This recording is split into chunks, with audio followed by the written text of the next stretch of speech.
Hey there, everyone. Welcome to this deep dive into one of the most hilarious, bold, and downright unforgettable movies ever made, Tropic Thunder from 2008. I'm your narrator here, and let me tell you, if you're looking for a film that packs explosive action, razor-sharp satire, and performances that'll have you laughing till it hurts, this is the one you need to drop everything and watch right now. Imagine a movie that skewers Hollywood's biggest egos, pokes fun at the absurdity of blockbuster filmmaking, and delivers non-stop comedy without pulling any punches. That's Tropic Thunder, and by the end of this, you'll be convinced it's a must-see. Trust me, I've watched it more times than I can count, and it gets better every single time. So, grab your popcorn, settle in, and let's talk about why this gem deserves a spot in your watch list. First off, let's set the stage. Tropic Thunder is a satirical action comedy that came out in 2008, and it's all about a bunch of self-absorbed Hollywood stars trying to make what they think will be the greatest Vietnam War movie ever. These actors are prima donnas through and through. Think massive egos, diva demands, and a complete disconnect from reality. Their director is pulling his hair out trying to wrangle them, and things go hilariously off the rails when he decides to shake things up by dropping them into a real jungle to capture authentic performances. No hidden cameras or scripted safety nets here. It's all about survival, improv, and facing dangers they never signed up for. But remember, I'm not spoiling anything. The beauty of this film is in how it unfolds, blending over-the-top action with meta-humor that lampoons everything from war epics like Apocalypse Now and Platoon to the entire studio system.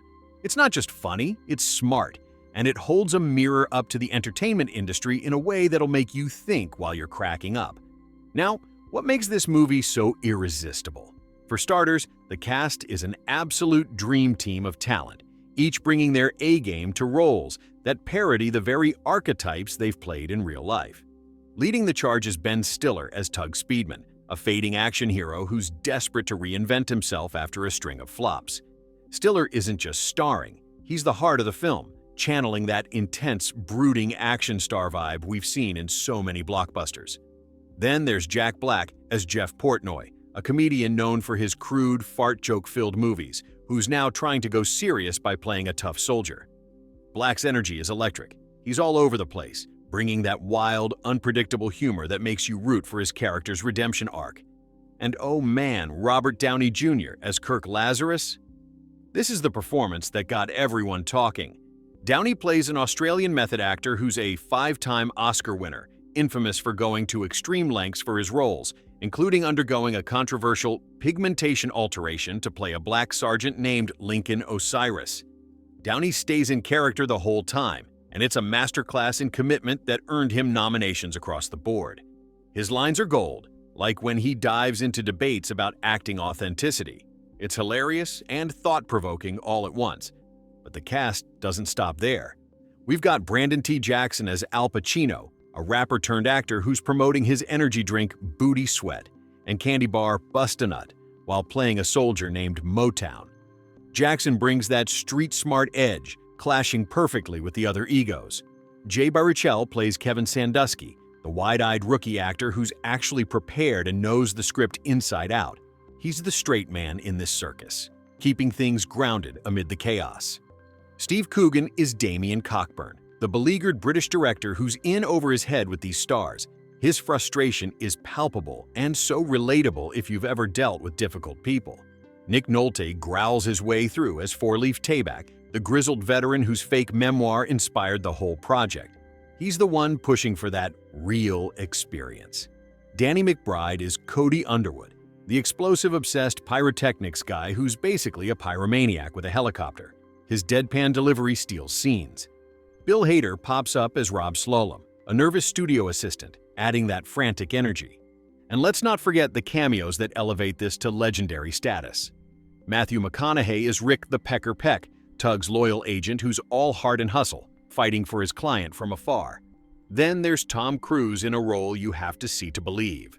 Les Grossman, the foul-mouthed, tyrannical studio executive who's a force of nature. Cruise came up with so much of this character himself, from the dancing to the oversized prosthetic hands, the bald cap, and the fat suit. It's unrecognizable at first, but once you realize it's him, it's mind-blowing. He improvised a ton, and his scenes are some of the most quotable in the film, like when he unleashes a tirade that's equal parts terrifying and hilarious.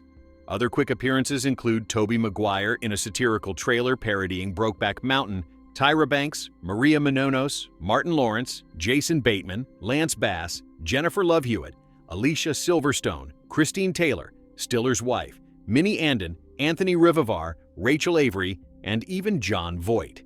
Justin Theroux, one of the writers, shows up as a UH-1 Huey gunner and disc jockey.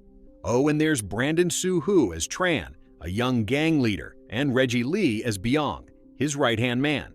Yvette Nicole Brown is Peck's assistant, and Trio Tran plays True. This ensemble isn't just stacked, it's perfectly tuned for comedy, with everyone bouncing off each other in ways that feel organic and explosive. Behind the camera, Ben Stiller isn't just the star, he's the director, co-writer, and co-producer, making this his passion project.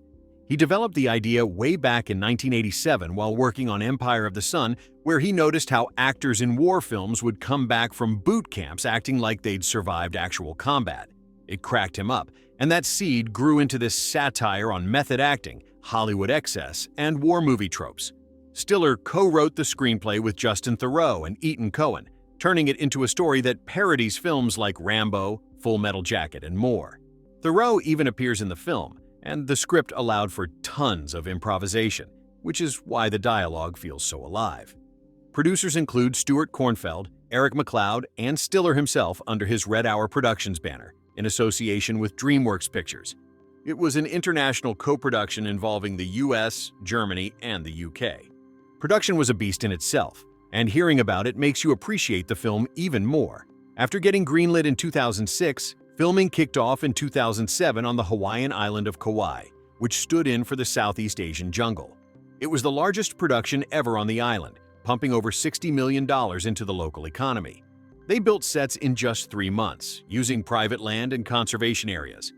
The terrain was tough, erratic weather, dense jungle, and challenging hikes, but it gave the film that authentic, gritty look. They shot for 13 weeks, with 2 units working simultaneously, including aerial shots from helicopters. Southern California and Mexico were considered, but Kauai's Vietnam-like landscape and tax incentives won out. Interiors and some Los Angeles scenes were done at Universal Studios Hollywood. The cinematography by John Toll captures the chaos beautifully, with wide shots of the lush greenery and close-ups of the actors' sweaty, panicked faces. Editing was handled by Greg Hayden, keeping the pace frantic and funny. The music score by Theodore Shapiro amps up the satire, blending epic war themes with comedic twists. Visual effects came from 6 companies, handling about 500 shots, including those massive explosions. Speaking of which, the opening napalm scene used 1,100 gallons of fuel in a 450-foot row, filmed with 12 cameras for that over-the-top impact. Warriors Incorporated trained the actors in weapons handling to make the action feel real, even as it's played for laughs. Budget-wise, this wasn't cheap. It clocked in at around $90 to $92 million, covering the star salaries, location shoots, effects, and all those pyrotechnics. But it paid off big time at the box office, grossing $195.7 million worldwide. Domestically, it pulled in $110.5 million, and internationally another $85.2 million. It opened at number 1 with $25.8 million in its first weekend, and held the top spot for 3 weeks straight, even beating out heavy hitters. That made it the 5th highest grossing R-rated comedy of 2008 and Stiller's biggest directorial success. The release was timed perfectly, originally slated for July 11th, then pushed to August 15th. It hit theaters on August 13th, 2008 in the US. It had an early screening at San Diego Comic-Con and premiered at the Mann Village Theater in Westwood, California. Running time is 107 minutes, but there's a director's cut that's about 12 minutes longer with extra scenes. Marketing was genius and immersive. They created faux websites for the characters' fake films, like Simple Jack and the Make Pretty Skin Clinic. They even sold booty sweat energy drinks online and in stores. A mockumentary called Reign of Madness parodied Hearts of Darkness, the making of Doc for Apocalypse Now. Faux trailers kicked off the movie, setting the satirical tone right away. Promotions included sketches on American Idol and the MTV Movie Awards, a fictional true Hollywood story, screenings at Camp Pendleton for military folks, and tie-ins like a Rainbow Six, Vegas 2 scavenger hunt, and a Facebook game. The Red Band trailer won Best Comedy Trailer at the Golden Trailer Awards. It was everywhere, building hype without giving away the goods. Reception? Generally positive, and for good reason. It sits at 82% on Rotten Tomatoes and 71 out of 100 on Metacritic, with critics praising the sharp writing, standout performances, especially Downey's, and the spot-on parody of Hollywood. Roger Ebert gave it 3.5 out of 4 stars, saying it topped Stiller's Zoolander. It landed on top 10 lists like Entertainment Weekly's 25 great comedies from the last 25 years and Stephen King's 4th best film of 2008. Audiences loved it too, giving it a B+ cinema score. Sure, some mixed feelings on the over-the-top bits, but overall, it's hailed as one of the best comedies of the 2000s. Awards-wise, it got plenty of recognition. Robert Downey Jr. snagged nominations for Best Supporting Actor at the Oscars, BAFTAs, SAG Awards, Golden Globes, and Critics' Choice Awards, though he lost to Heath Ledger for The Dark Knight.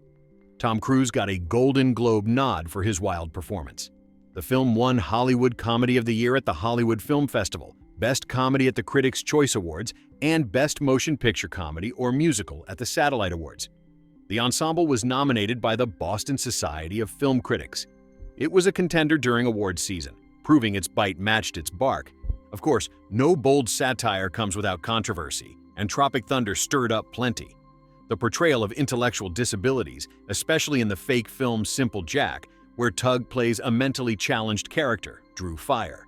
Over 20 advocacy groups, including the Special Olympics and the ARC, protested at the premiere, criticizing the repeated use of the word retard and the marketing. DreamWorks pulled a related website and offered a screening to discuss, but the backlash persisted. Ben Stiller later apologized in 2018, but stood by the film in 2023, saying it was meant to mock insensitive tropes, not endorse them. Then there was Downey's blackface role. Critics debated it, but many defended it as satirizing extreme method acting, not racism itself. Downey consulted with friends and the NAACP, and it was screened positively for black journalists. Some saw Les Grossman's character as potentially anti-Semitic due to his name and a Purim reference, but that was more muted. Stiller has said he'd approach some elements differently today, but the film's intent was to provoke thought through humor. On home media, it dropped on DVD and Blu-ray on November 18, 2008 in the US and January 26, 2009 in the UK. Extras include commentaries, one with Stiller, Downey, and Black, and Downey stays in character the whole time, which is comedy gold.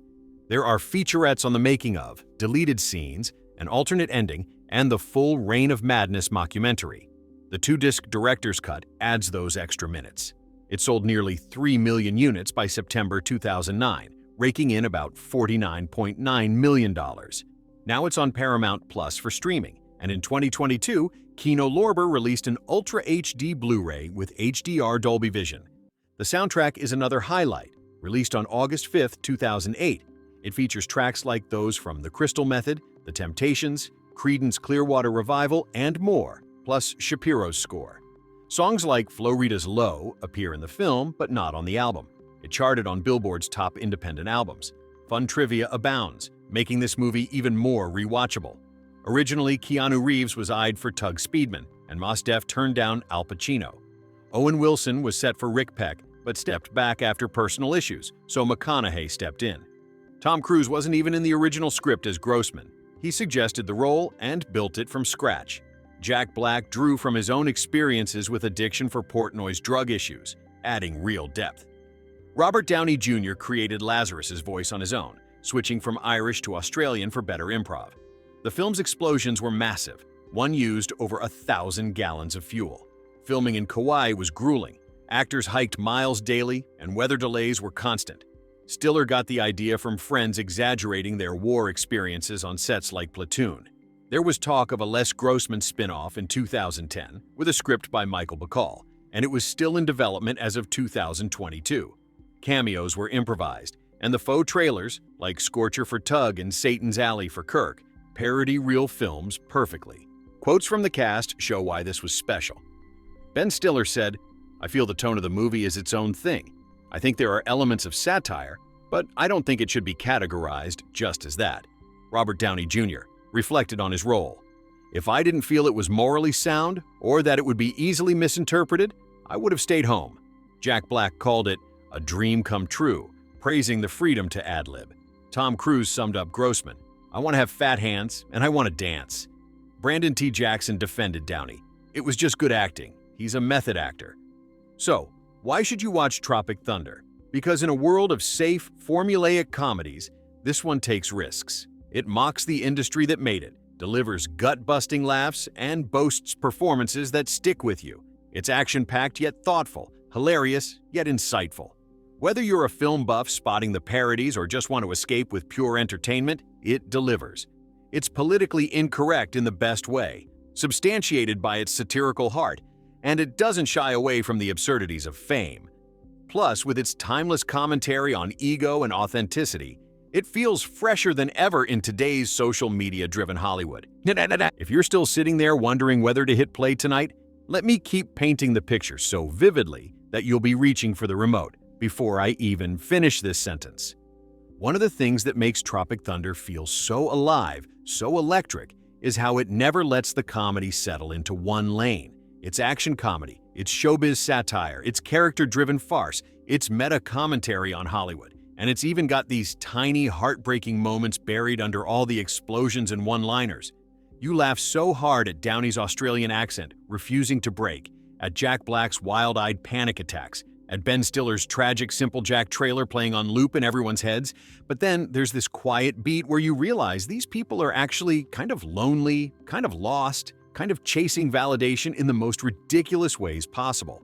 That balance is rare. Most comedies pick one flavor and go all in.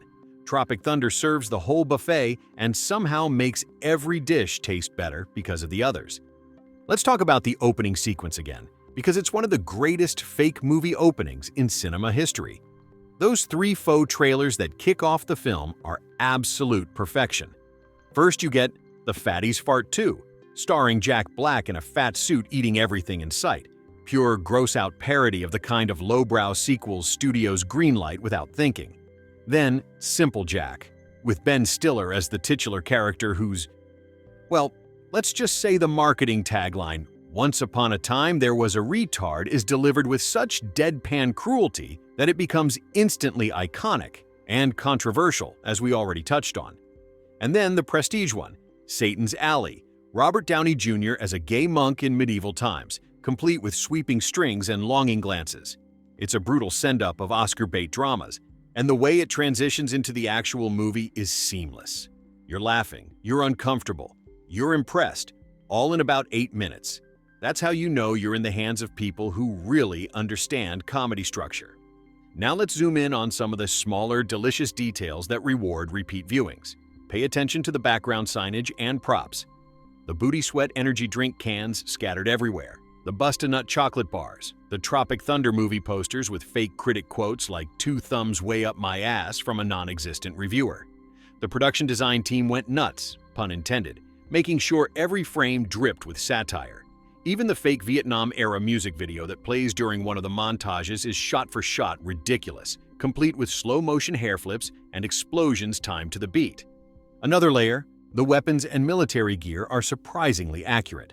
Warriors Inc., the same consultants who trained actors for Saving Private Ryan and Black Hawk Down, were brought in so the M16S, M60S, grenade launchers, and even the way the actors hold and move with them feel real, right before the comedy undercuts it completely. That contrast is genius. You get the visceral kick of a war movie, then the rug pull of realizing these guys have no idea what they're doing. Sound design deserves its own shout-out too. Every explosion has weight, every jungle insect buzzes right in your ear, every slapstick pratfall lands with a cartoonish thud. The mix makes the slapstick feel physical and the action feel dangerous, even when it's played for laughs. And Theodore Shapiro's score? It's bombastic when it needs to be, tender in the rare quiet moments, and always winking at you like it knows exactly how over the top everything is. Let's talk about the chemistry between the leads for a minute, because that's what carries the film through the second and third acts when the plot really starts twisting. Ben Stiller, Jack Black, and Robert Downey Jr. play off each other like they've been doing this forever. There's a scene where the three of them are arguing in the jungle. Downey in full character as Lincoln Osiris, Jack spiraling about his sugar addiction, Ben trying to keep everyone calm. It's pure chaos, yet every line lands. You can feel the trust between them. They're willing to look stupid, vulnerable, ridiculous, because they know the other two will catch them. That kind of rapport doesn't happen by accident. And then there's Tom Cruise. Look, I know I mentioned him earlier, but we need to linger here. Les Grossman is one of the most unexpected, unhinged, and oddly charismatic villains in comedy history. The first time you see him, bald, overweight, screaming into a headset while doing that bizarre victory dance, you do a double take. Is that really Tom Cruise? And once you accept it is, you can't look away. He improvised huge chunks of his dialogue, including some of the most profane rants ever committed to film. The phone call where he tells someone exactly what he's going to do to their future career is so vicious and so funny that people quote it at each other years later. Cruise reportedly loved playing against type so much that there were serious discussions about a Les Grossman spin-off movie. Scripts were written, meetings happened, but it never materialized, probably for the best, because lightning like that is hard to bottle twice. Now, let's get into why this movie still feels fresh in 2026. Hollywood hasn't changed that much. We still have massive egos clashing on sets. We still have actors doing questionable things for authenticity. We still have studio execs who care more about opening weekend than art. We still have marketing campaigns that are more entertaining than some of the movies they're selling. Tropic Thunder holds up a mirror that's still cracked in all the right places. It's not mean-spirited for the sake of being mean. It's mean-spirited because it loves movies so much that it can't help pointing out how absurd the whole machine has become. We're still rolling through the wild, explosive world of Tropic Thunder, and honestly, we could keep going for hours because this movie is layered like an onion made of gunpowder, fake mustaches, and pure comedic genius. Let's keep diving deeper into what makes it so endlessly rewatchable and why, even all these years later, it still feels like the sharpest blade Hollywood ever turned on itself. One of the quiet thrills of the film is how it builds this entire fake cinematic universe around the characters before you even meet them in the real story. Those opening trailers aren't just funny. They're a masterclass in world building through parody. You walk away from that first 8 minutes already knowing exactly who Tug Speedman is, the guy who peaked with a string of big-budget action flicks like Scorcher, where he played a firefighter battling a volcano that somehow erupted in downtown Los Angeles. You know, Kirk Lazarus has won 5 Oscars and is so committed to his craft that he's willing to do things no sane person would. You know, Jeff Portnoy built an empire on bodily function comedies like The Fatties. The movie doesn't have to explain any of this later because those trailers do the heavy lifting, planting the seeds of mockery right from the jump. It's efficient, it's clever, and it sets the tone that nothing in this world is sacred. Not awards, not method acting, not even the trailers themselves. Speaking of trailers, the way the film uses them as a structural device is brilliant. After the fake ones, when the actual Tropic Thunder movie starts rolling, you get that classic war film opening. Slow helicopter shots over the jungle, Wagner-esque music swelling, soldiers jumping out into the green hell. Except everything is wrong in the funniest way possible. The actors are mugging for the camera, delivering lines like they're auditioning for a commercial, and the explosions are timed so perfectly it looks like a music video. It's a loving roast of every overproduced Vietnam movie ever made, from the sweeping crane shots to the dramatic slow-motion walks through smoke. You're laughing because you recognize it, but you're also impressed because they nailed the look so dead on that for a split second you forget it's satire. Let's linger on the jungle itself for a bit, because Kauai isn't just a backdrop, it's practically a character. The island's dense rainforest, sudden downpours, muddy trails, and sheer physical challenge gave the actors something real to react to. You can see it in their faces. The sweat isn't makeup, the exhaustion isn't acting, the bug bites aren't faked. When Jack Black's character starts hallucinating from sugar withdrawal, and Ben Stiller's Tug is trying to rally everyone with motivational speeches that make zero sense, part of what sells it is that these guys were actually out there getting wrecked by nature. Stiller has talked about how the location forced everyone to commit harder. No trailers to retreat to, no craft services 5 minutes away. You had to hike in and out every day, and that grind bleeds into the performances in the best way. The frustration feels authentic because it was. Another thing that keeps pulling people back is the sheer density of quotable lines. This isn't a movie where one or two zingers carry it. Almost every scene has something you'll want to text your friends later. Downey's "I'm a dude playing a dude disguised as another dude" monologue is legendary for a reason. It's a perfect encapsulation of the whole method acting absurdity. Then there's Jack Black screaming, "I'm a lead farmer," in total panic. Nick Nolte's gravelly, "I ate a guy's face once," delivered like he's reading the weather. Tom Cruise barking, "I will rain down an unbelievable hardship on you," while doing that ridiculous office dance. Even smaller bits stick, like Al Pacino's deadpan, "I'm a lead farmer now," or the way Damien Cockburn sighs, "I'm the director," like it's the saddest thing anyone has ever said. The script is so packed that you catch new lines on the fifth or sixth watch. And the physical comedy? Chef's kiss. The way bodies fly during explosions, the pratfalls in the mud, the ridiculous slow-motion sequences where everyone's running in different directions. It's choreographed chaos that feels dangerous and silly at the same time. There's a reason they hired Warriors Inc. to train everyone. The gun handling and movements had to look competent enough to contrast with how incompetent the characters actually are. When things go wrong, it's not cartoonish slapstick. It's believable screw-ups amplified to 11. That grounding makes the absurdity hit harder. Now let's talk about the heart underneath all the explosions and egos, because there is one, even if it's buried pretty deep. At its core, Tropic Thunder is about people who've spent their lives pretending to be other people, suddenly forced to confront who they really are when the cameras stop rolling. Tug's desperation to be taken seriously again, Kirk's refusal to drop character because it's the only identity he has left, Jeff's spiral into his own addictions mirrored in the role he's playing. It's all there, wrapped in so many layers of joke that you almost miss it the first time. But on rewatch, those quieter moments land.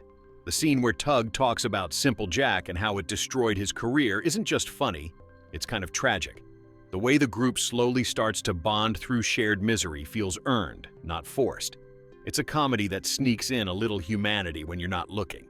The ending, without spoiling a single beat, wraps everything up with the kind of over-the-top Hollywood spectacle that the movie has been mocking the whole time, and it's glorious. It's like the film is saying, "Yeah, we roasted you, but damn if we don't love this ridiculous industry anyway." That self-awareness is what keeps it from feeling mean-spirited. It's punching up, not down, and it's punching with affection.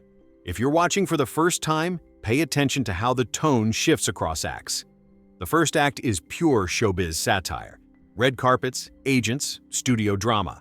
The second act drops everyone into the jungle and turns into survival comedy.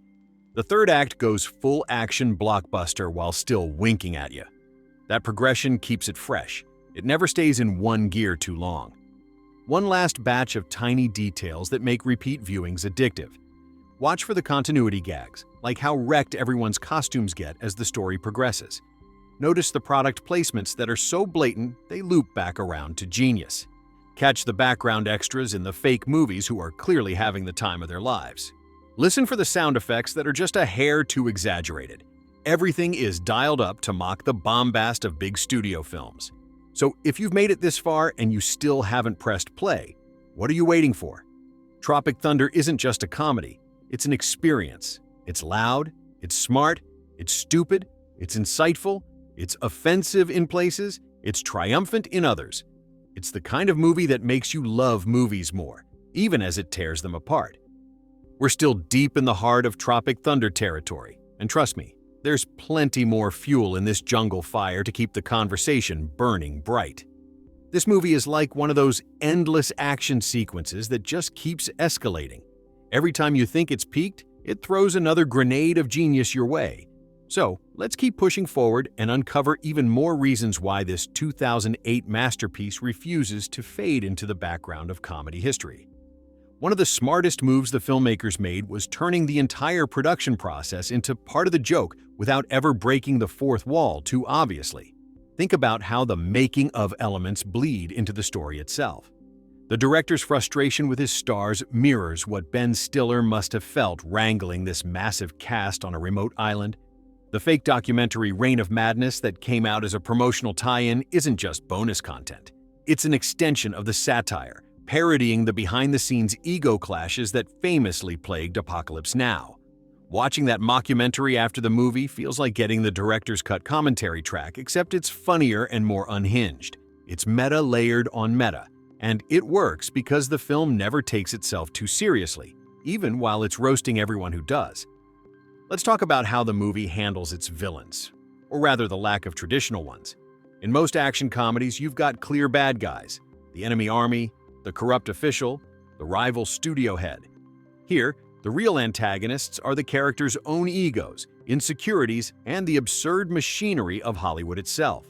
The drug lords they stumble into aren't cartoonishly evil. They're just kids playing at being gangsters, which makes the whole thing even more ridiculous. The danger feels real because it's unpredictable, not because there's some mustache-twirling mastermind. That choice keeps the tension alive while letting the comedy breathe. You're never quite sure if the next explosion is going to be scripted or catastrophic, and that uncertainty is delicious. The pacing is another quiet miracle. The film clocks in at just under 2 hours, but it never drags. The first 20 minutes set up the Hollywood bubble so perfectly that when it pops and everyone gets dropped into the real jungle, the shift feels earned and exhilarating. Then the middle act builds this slow-burn survival farce, arguments, hallucinations, failed escapes, before exploding into full-on blockbuster mode for the finale. It's structured like a classic 3-act war epic, but every beat is subverted just enough to keep you grinning instead of nodding along predictably. Rewatch value comes from the tiny visual gags you missed the first time. There's a moment where a character's walkie-talkie crackles with static that's clearly someone else's line from a different scene. Pure chaos editing. Watch how the lighting changes as the day-for-night shots get more desperate and ridiculous. Notice the way props get destroyed in increasingly creative ways. Helicopters, bridges, entire villages of bamboo huts. The pyrotechnics team earned every penny. Those fireballs aren't just background noise, they're punctuation marks on the jokes. The dialogue has this rhythm that's almost musical. Downey's lines roll out in long, winding sentences that build and build until they detonate. Jack Black's dialogue is shorter, frantic bursts of panic and desperation. Ben Stiller plays the straight man who keeps trying to impose logic on lunacy, so his lines are measured until they crack. The contrast creates comedy through delivery alone, even before the words hit. And because so much was improvised, there's a looseness to the conversations that feels like eavesdropping on real friends roasting each other.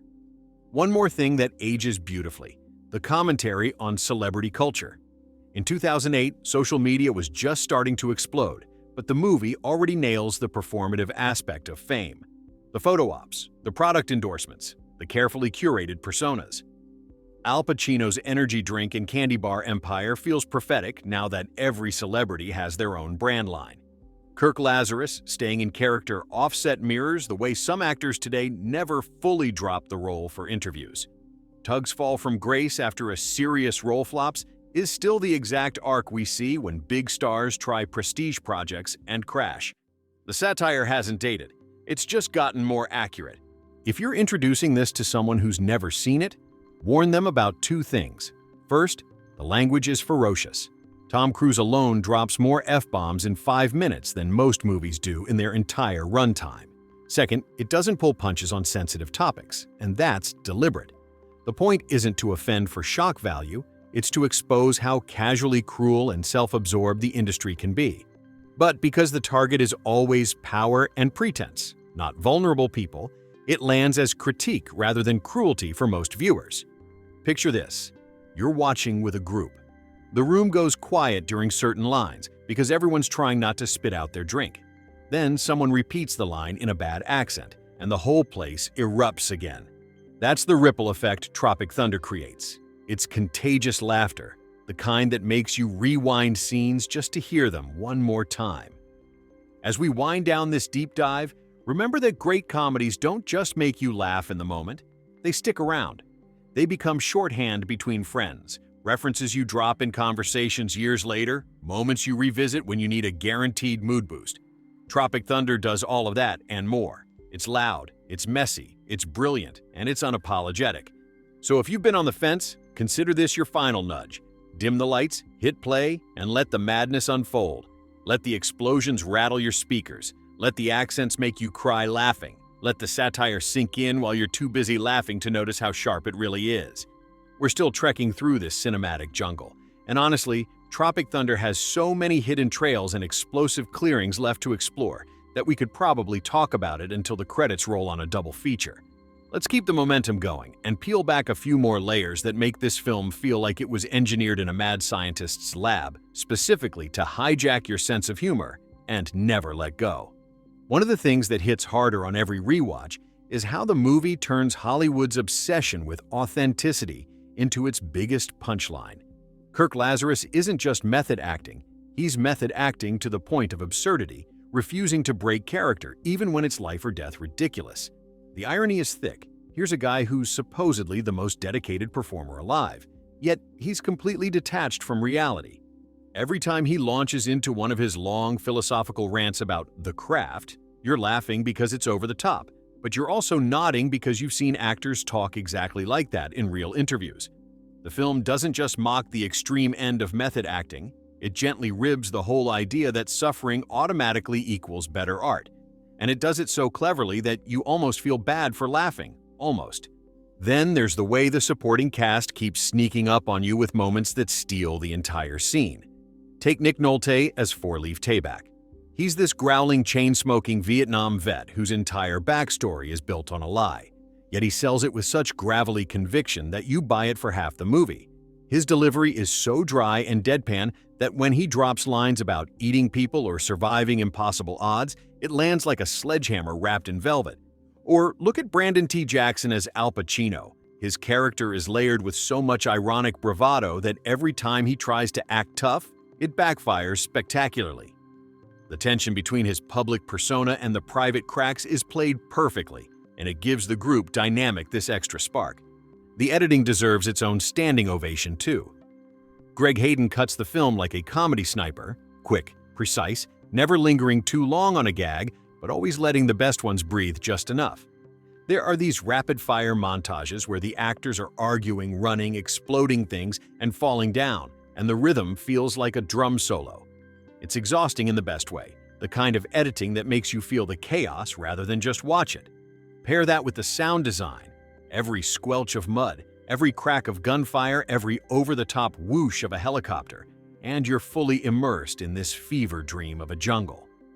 Let's circle back to the cameos for a second because they're not just fun Easter eggs, they're precision strikes.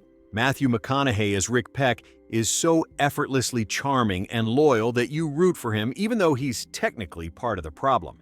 His phone scenes with Tug are some of the warmest in the whole movie, a little oasis of sincerity amid the madness. Then there's the parade of quick hits. Jason Bateman popping up as a smarmy exec, Lance Bass in a blink-and-you-miss-it bit, even Tobey Maguire in that fake trailer that parodies every brooding indie drama ever made. Each one feels like the filmmakers saying, hey, we know this industry inside out, and we're not afraid to call everyone out, including our friends. The physical production details keep revealing themselves, too. Those massive explosions weren't just for show. They were choreographed with military precision to look both epic and ridiculous at the same time. The napalm opener used real fire, over 1,000 gallons, captured with a dozen cameras so they could pick the perfect angle for maximum absurdity. The Bamboo Village set was built from scratch and then systematically destroyed over weeks of shooting. The actors weren't just pretending to be uncomfortable. They were legitimately soaked, muddy, and mosquito-bitten for hours at a stretch. That rawness seeps into every frame and makes the comedy feel grounded, even when it's flying off the rails. Another thing that keeps it timeless is how it captures the absurdity of trying to capture reality on film. The whole premise, dropping pampered actors into a real war zone to get authentic performances, is so perfectly Hollywood that it hurts. Studios have done versions of this for decades. Boot camps, location shoots in harsh environments, actors living as their characters for months. Tropic Thunder takes that impulse, cranks it to 11, and then blows it up. It's affectionate satire, the kind that says, we love how crazy you are, but come on, look at yourselves. If you're the type who loves breaking down comedy mechanics, this is a goldmine. Watch how the film uses escalation. Every time things seem to calm down, something worse happens. A quiet conversation turns into a firefight. A moment of bonding gets interrupted by a landmine. A rescue attempt spirals into a full-scale battle. The escalation never feels forced because the characters' egos keep fueling it.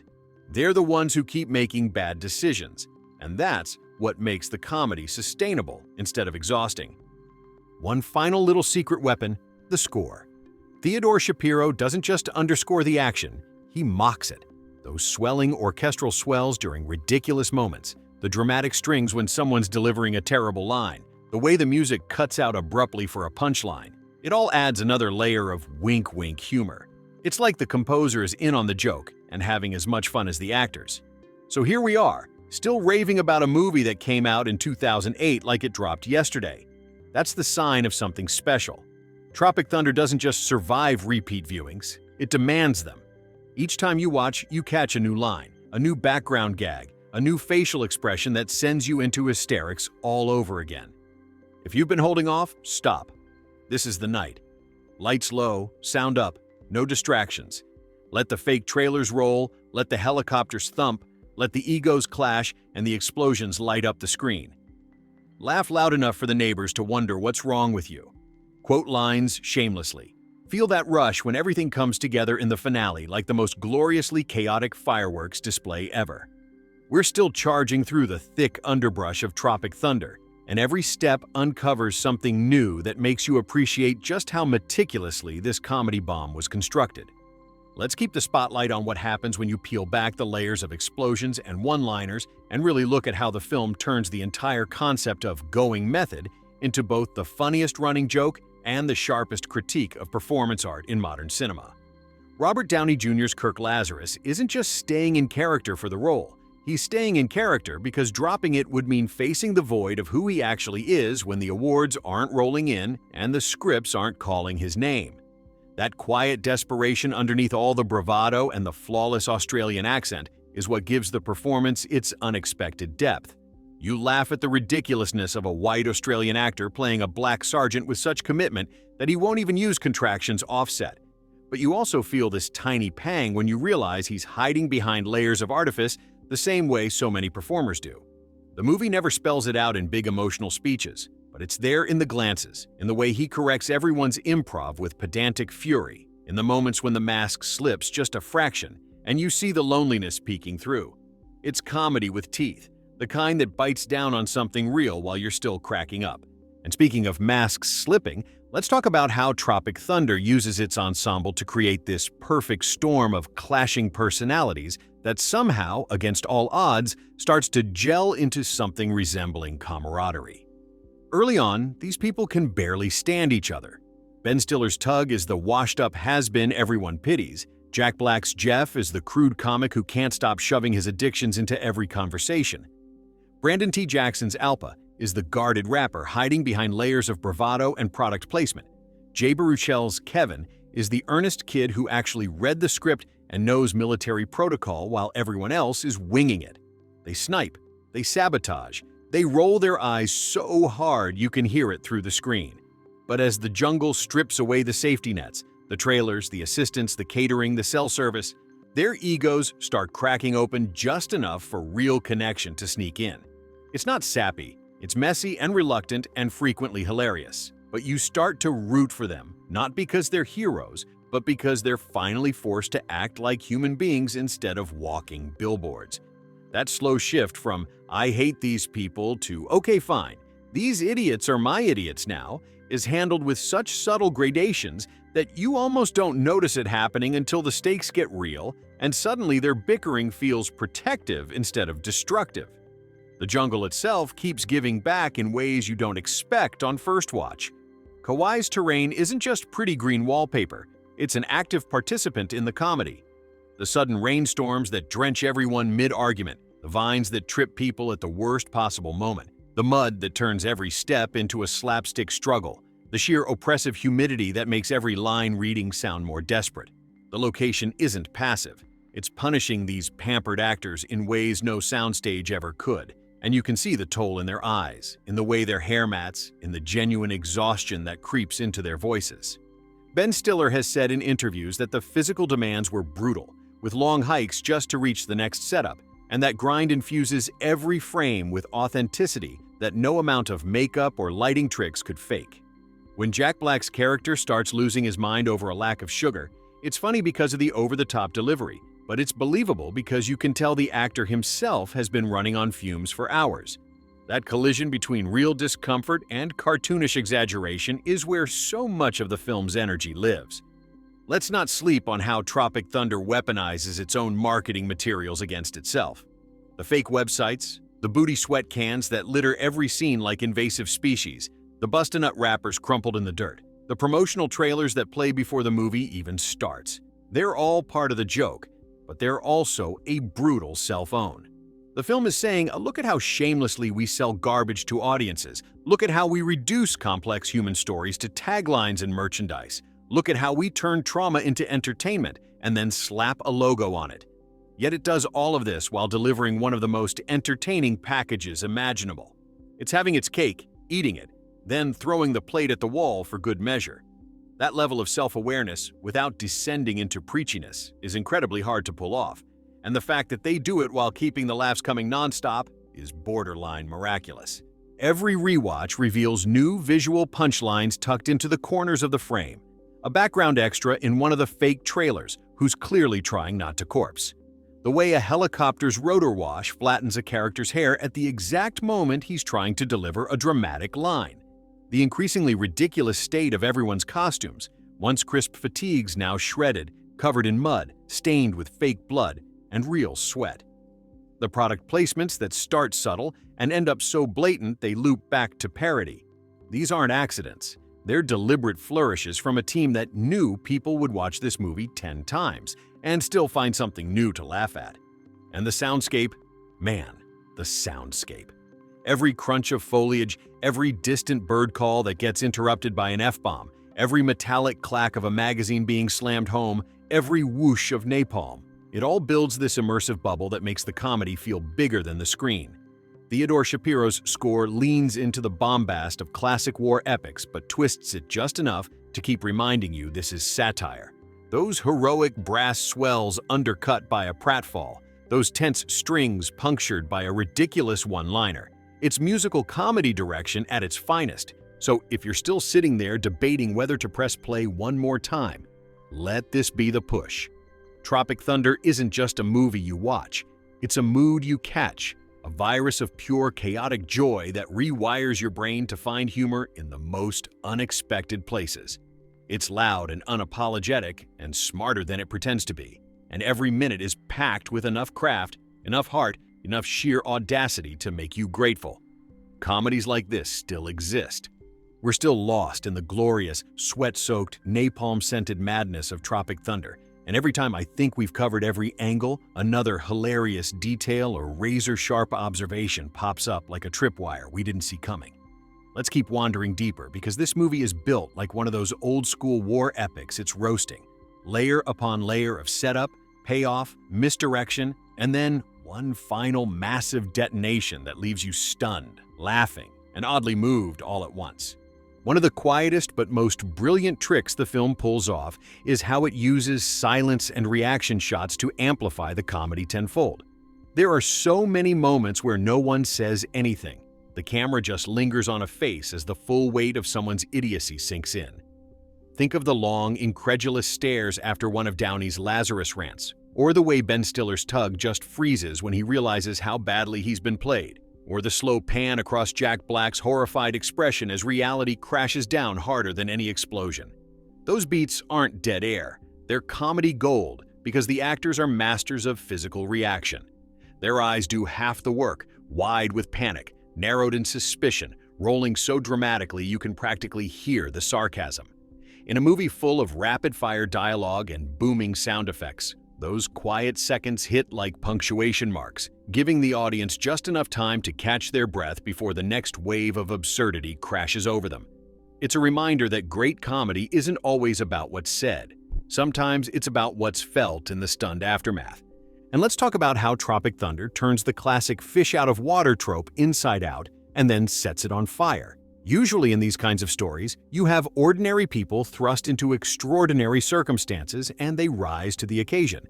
Here, it's the opposite. Extraordinary, In their own minds, people are thrust into ordinary but deadly circumstances, and they spectacularly fail to rise until, against every expectation, they kind of do. The beauty is in the gradual, grudging competence that emerges not from training montages or inspirational speeches, but from sheer survival instinct mixed with ego preservation. They don't become hardened warriors because they're noble. They do it because their public image depends on it, because the alternative is looking weak in front of the very people whose opinions they pretend not to care about. That twisted motivation makes every small victory feel earned in the most cynical, hilarious way possible. You're cheering for them not because they're good guys, but because watching them stumble towards something resembling heroism is so much funnier than watching actual heroes succeed. The film's visual language keeps rewarding attention too. Notice how the color palette shifts as the story progresses. Early on, everything is bright, oversaturated Hollywood gloss, red carpets, gleaming trailers, perfectly lit close-ups. Then the jungle takes over, greens so deep they swallow light, mud that cakes everything in dull browns, smoke and fire that turn the air hazy orange.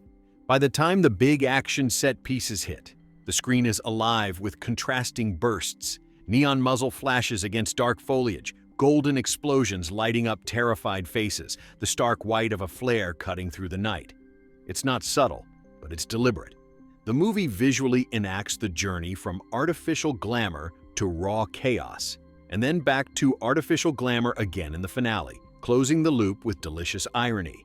Every frame is saying something about the gap between how war is sold to us on screen and how it actually feels when you're in it, even if it is just a really convincing movie set gone wrong. Another thing that keeps pulling people back years later is the sheer density of callbacks and running gags that reveal themselves slowly. Lines you barely registered the first time come roaring back in the third act with perfect timing.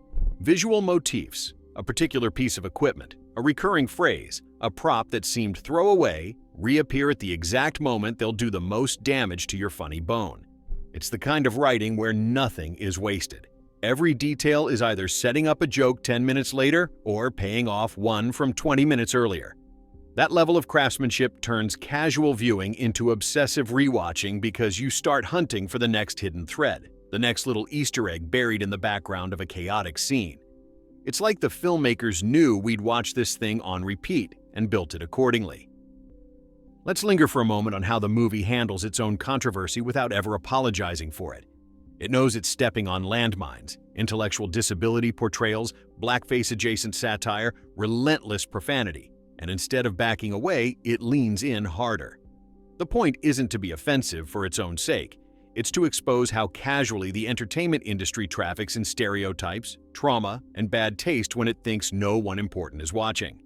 By making those elements part of the characters' delusions and the industry's machinery, the film turns the mirror around. We're not just laughing at the characters, we're laughing at the system that rewards this behavior, at the audiences that buy tickets to it, at ourselves for finding it funny. It's provocation with purpose, the kind that leaves you a little uncomfortable, even as you're howling with laughter. And that discomfort is exactly what makes the satire stick long after the credits roll. The ensemble's chemistry keeps deepening on every pass, too. You start noticing the tiny physical interactions that sell the relationships. The way Jack Black instinctively reaches for a candy bar when he's nervous, the subtle head tilts when Downey's Lazarus corrects someone's line reading, the reluctant shoulder pats when Ben Stiller tries to rally the group like he's still the action star calling the shots. These aren't big moments. They're microbeats that make the group feel lived in, like people who've been forced together long enough to develop their own dysfunctional shorthand. It's that texture that turns a collection of big-name performances into something that feels like a real chaotic family by the end. So here we are, still deep in the weeds, still finding fresh reasons to rave about a movie that's old enough to have its own sequel rumors, but feels as fresh and dangerous as the day it hit theaters. Tropic Thunder isn't just funny. It's ferocious, it's affectionate, it's ruthless, it's forgiving. It's everything a great satire should be. It loves movies so much that it can't help tearing them apart to see what's inside. And what's inside is ridiculous, beautiful, broken, and worth celebrating. If you've been listening to all this and you still haven't hit play lately, tonight's the night. Grab the biggest screen you've got, turn off the lights, Turn up the sound until the explosions rattle your chest and let this glorious mess wash over you again. Laugh at the lines you know by heart. Gasp at the ones you somehow forgot. Feel that rush when everything collides in the finale like the most perfectly timed fireworks show in comedy history. We're still knee-deep in the glorious, chaotic swamp that is Tropic Thunder, and every time we think we've finally hit the last hidden gem, another one surfaces like a booby trap waiting to go off with perfect comedic timing. Let's keep pushing forward because this movie has this uncanny ability to keep surprising you even after dozens of viewings. And right now, we're going to linger on how it masterfully weaponizes the concept of failure itself into the engine that drives the entire story. Almost every character starts the film as some version of a failure. Tug Speedman is the action star whose career has flatlined after a disastrous attempt at serious drama. Kirk Lazarus is the method-acting legend who's so deep in his own process that he's practically lost the ability to function as a normal human. Jeff Portnoy is the king of lowbrow comedies, who secretly hates how little respect he gets. Al Pacino is trapped in a persona that's more brand than person, and even the director Damien Cockburn is failing spectacularly at controlling the monster he's created. The genius is that the movie never lets any of them wallow in self-pity for long. Instead, it throws them into a situation where their failures become the only thing keeping them alive. Every bad decision, every ego-driven tantrum, every moment of pure incompetence somehow spirals into the next ridiculous escape, turning what should be a death sentence into a series of increasingly improbable triumphs. It's like the film is whispering, you know what? Being a total disaster can actually be your superpower if the world around you is even more insane than you are. That reversal of fortune feels so satisfying because it's earned through sheer stubbornness rather than any sudden burst of wisdom or heroism. These aren't characters who learn profound life lessons and emerge changed. They're people who keep being exactly who they've always been, arrogant, delusional, self-absorbed, and the universe bends around them anyway because the alternative would be too boring for a movie this committed to chaos. The jungle doesn't humble them in some tidy, inspirational way. It just keeps throwing bigger and stupider obstacles until their flaws accidentally align with survival. When Tug tries to lead with the same empty motivational speeches he used on movie sets, it backfires hilariously at first. But then, those same speeches start working because everyone else is too tired and terrified to argue anymore. When Kirk refuses to break character even as bullets fly, it's insane. But it also keeps the group focused, because no one wants to be the one who admits they're scared in front of the guy who's still doing a flawless accent under fire. The comedy comes from watching incompetence collide with reality until something resembling competence accidentally emerges, and that collision never stops being funny because the characters never quite realize what's happening. They're too busy arguing about who's more authentic or whose agent is better. Let's zoom in on how the film uses its own medium to mock itself in ways that feel almost affectionate.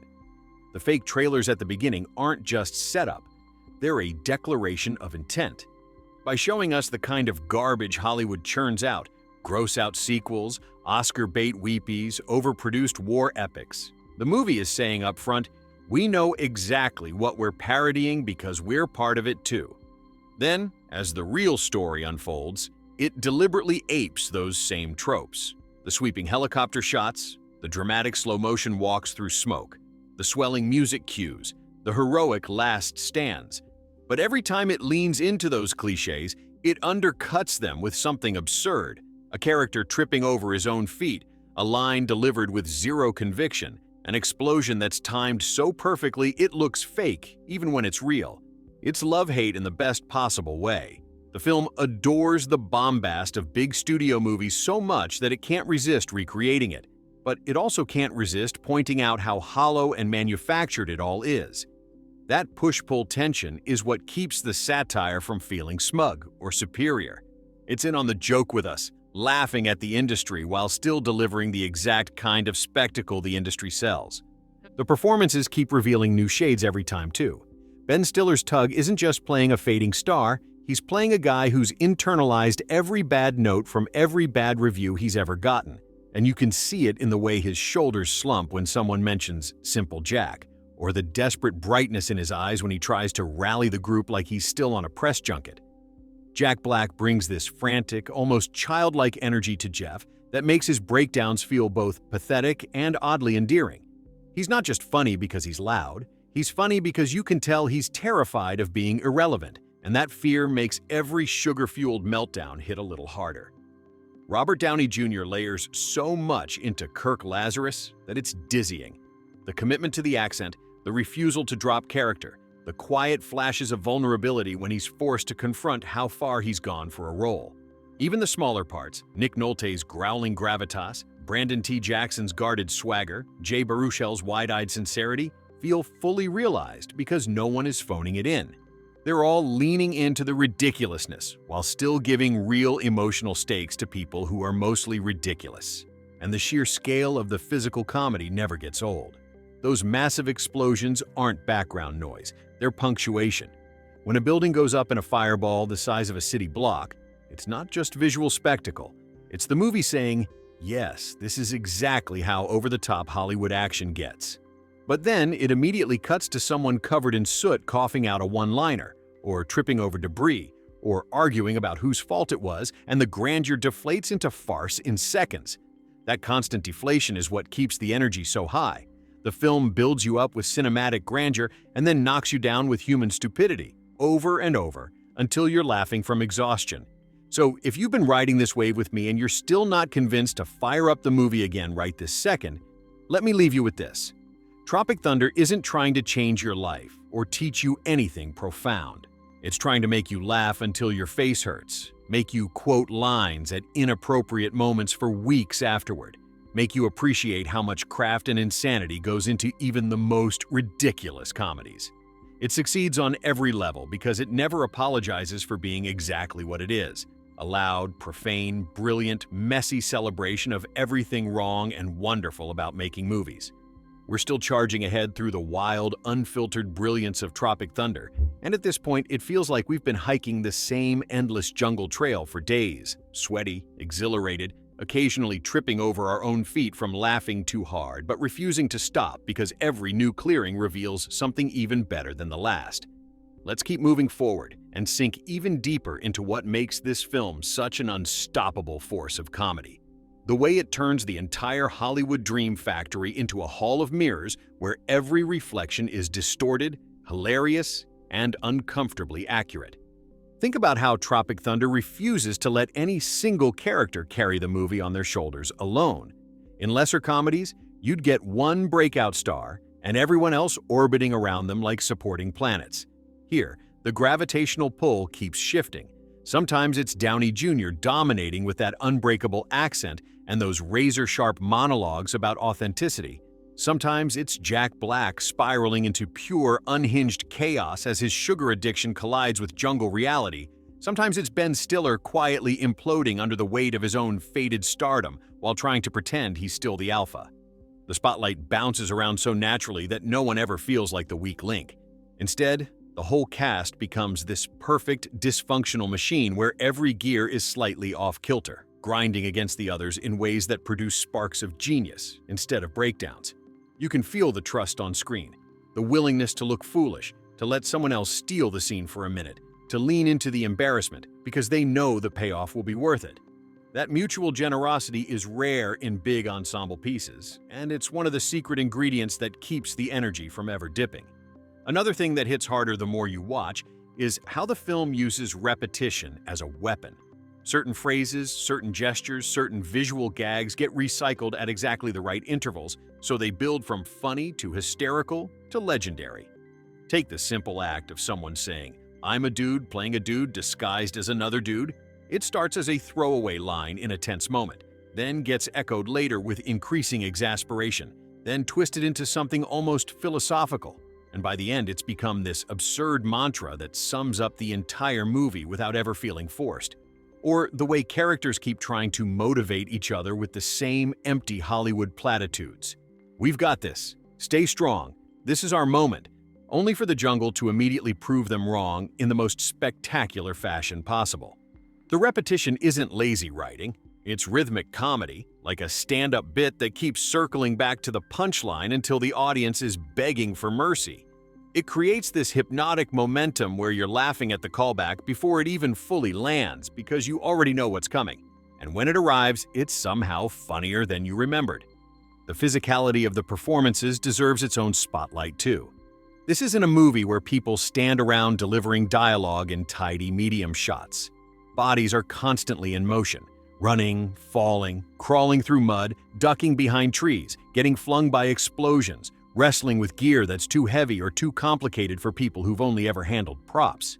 Jack Black's frantic flailing when he's hallucinating, Ben Stiller's stiff, over-rehearsed action hero posture crumbling under real panic, Robert Downey Jr.'s deliberate, almost balletic way of moving through chaos like he's still performing for an invisible camera even when no one's filming. It all adds up to comedy that's as much about how bodies betray us as it is about what comes out of mouths. The actors aren't afraid to look ungainly, sweaty, ridiculous, pathetic. They embrace the mess because they know that's where the truth of the characters lives. And that commitment to physical truth makes even the most cartoonish moments feel grounded in something human. Let's not overlook how Tropic Thunder turns the very idea of redemption into another punchline without ever cheapening it. These characters don't get tidy arcs where they confess their flaws, hug it out, and walk away better people. Their growth, if you can even call it that, is accidental, reluctant, and incomplete. They survive not because they've become nobler, but because they've finally stopped fighting each other long enough to fight the actual threats. The final stretch of the movie delivers this massive, crowd-pleasing spectacle that feels like the ultimate Hollywood ending. Yet it's laced with so much irony that you're never sure if you're supposed to cheer or smirk. And that ambiguity is perfect.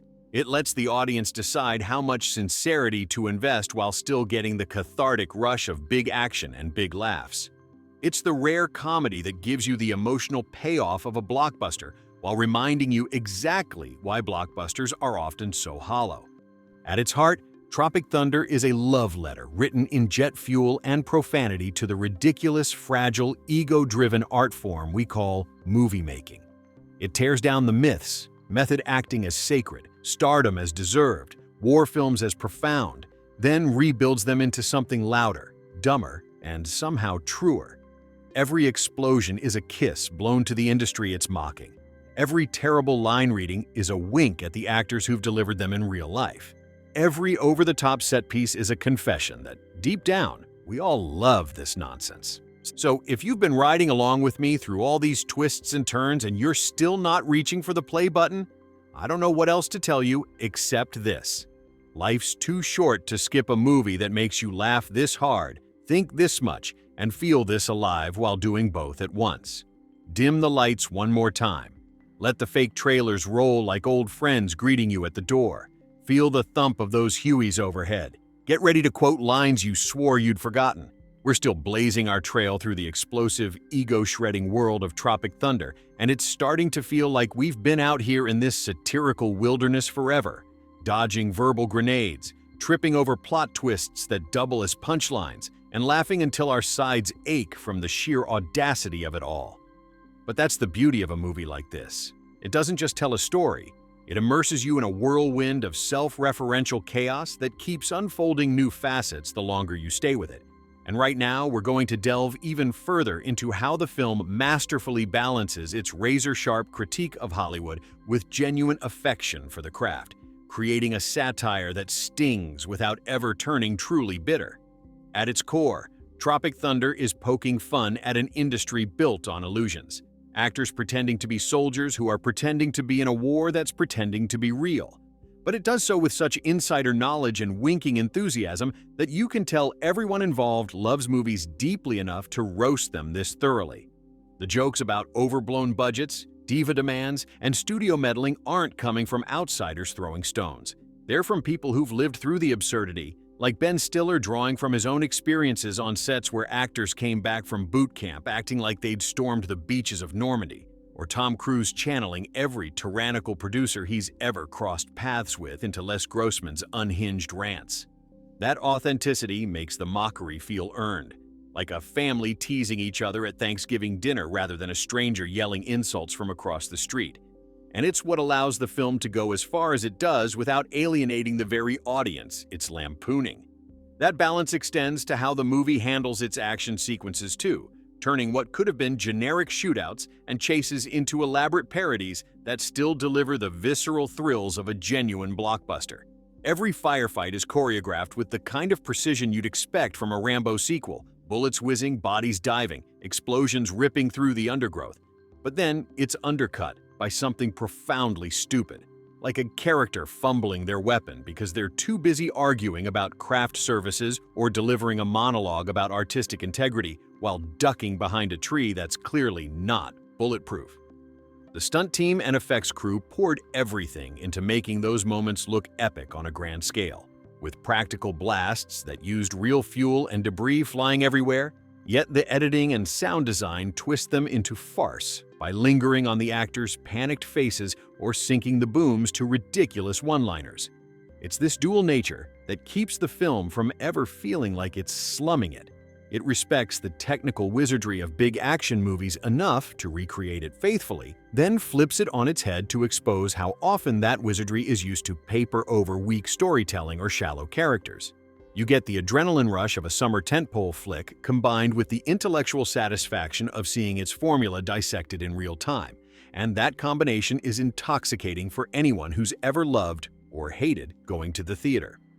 One of the more subtle threads that rewards multiple viewings is how Tropic Thunder weaves in commentary on identity and performance without ever pausing for a lecture. Through Kirk Lazarus's extreme method acting, the film explores the blurry line between dedication and appropriation, questioning why some performers feel entitled to become anyone without consequence, all while keeping the tone light enough that it sparks discussion rather than confrontation. It's not preachy, it's provocative, using humor to highlight the absurdity of an Australian actor altering his appearance and dialect to play a black soldier, then having him clash with Al Pacino over what real representation looks like. Those exchanges crackle with tension and wit, drawing from real-world debates about roles and authenticity in Hollywood. But they're wrapped in so many layers of satire that you're laughing even as you're thinking about the implications. The movie doesn't provide easy answers. It just holds up the mirror and lets the characters, and by extension the audience, grapple with the reflections, making it a comedy that sticks with you long after the laughs fade because it's got that undercurrent of something deeper bubbling beneath the surface. The supporting elements keep adding richness too, like the way the soundtrack choices amplify the parody without overwhelming it. Theodore Shapiro's score mimics the bombastic swells of classic war films. Think pounding drums for dramatic reveals, soaring strings for moments of supposed heroism. But he infuses them with ironic twists, like cutting the music abruptly during a flubbed line or layering in discordant notes when egos clash. Then there are the licensed tracks scattered throughout. Creedence Clearwater Revival, blasting during a helicopter sequence to evoke Apocalypse Now, or hip-hop beats underscoring Al Pacino's scenes to tie into his rapper persona, each one chosen to heighten the meta-humor while keeping the energy pumping. It's not just background noise. It's another tool in the satirical arsenal, reminding you of how music is often used and overused in movies to manipulate emotions. And Tropic Thunder plays with that manipulation to keep you off balance and engaged. As we keep exploring, it's impossible not to circle back to the cameos and how they elevate the whole experience from great to unforgettable. Tom Cruise's Les Grossman isn't just a show stealer, he's a force of nature, with his improvised tirades and that bizarre dance routine capturing the essence of a studio exec who rules through sheer intimidation and absurdity. Matthew McConaughey's Rick Peck brings this heartfelt loyalty that contrasts beautifully with the cynicism around him, fighting tooth and nail for his client from the comfort of his air-conditioned office while the jungle devours everyone else. And the quick flashes of other stars, Jason Bateman as a sleazy handler, Tobey Maguire in a mock trailer that skewers prestige dramas, feel like insider nods that reward film buffs without alienating casual viewers. Each appearance is calibrated to punch up the satire, showing how interconnected and incestuous Hollywood really is, with everyone playing exaggerated versions of the archetypes they've built their careers on. So if you've been following this endless ramble and you're still holding off on that rewatch, consider this your final heartfelt plea. Tropic Thunder is the kind of movie that doesn't just entertain you.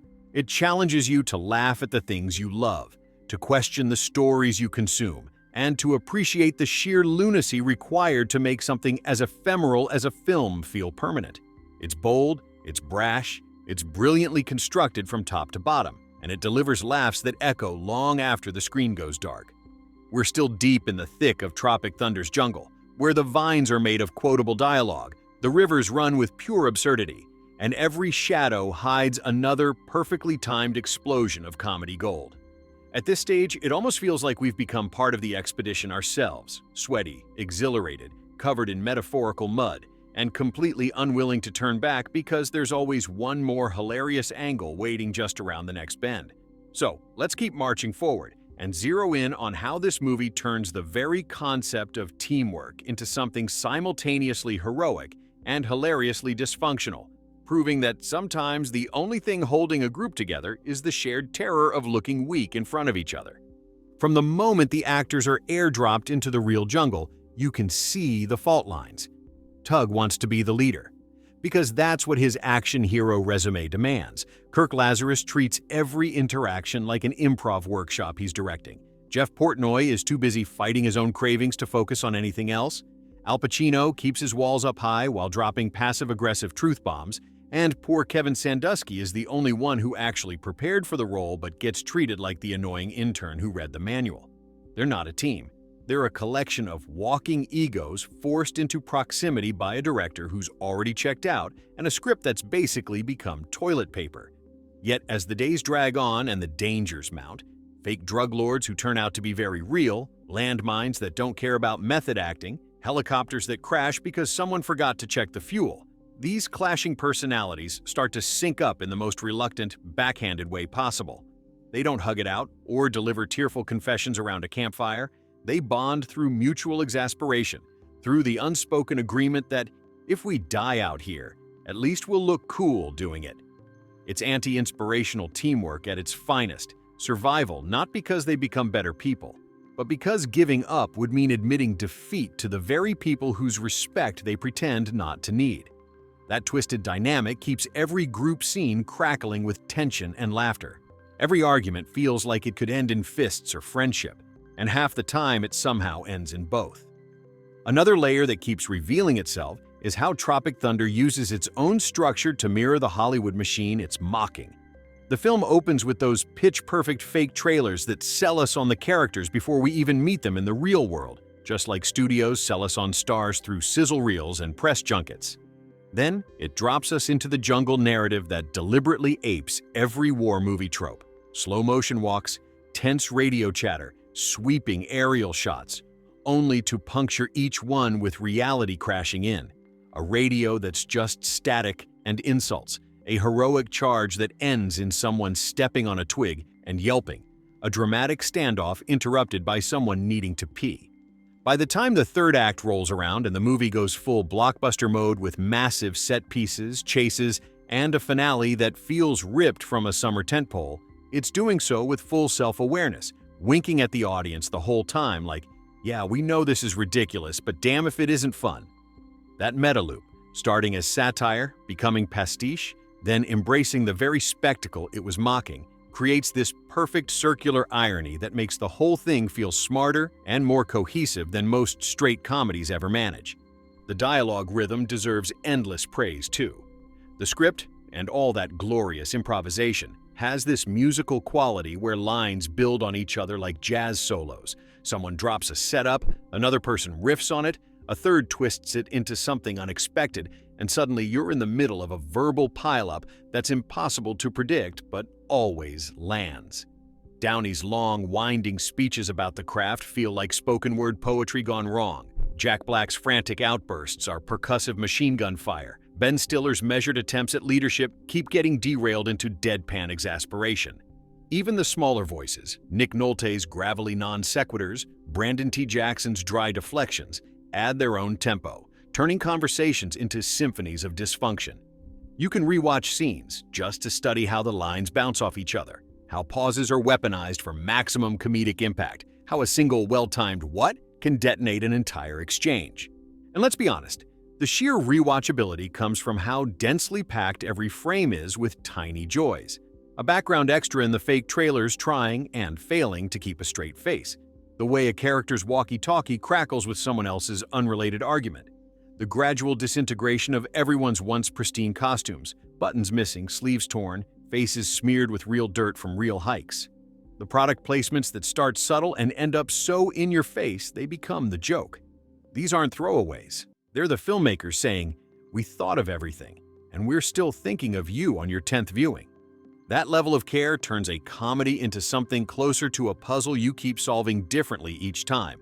So here we stand, still grinning like idiots in the middle of this cinematic wildfire, still finding new reasons to rave about a movie that refuses to let you catch your breath.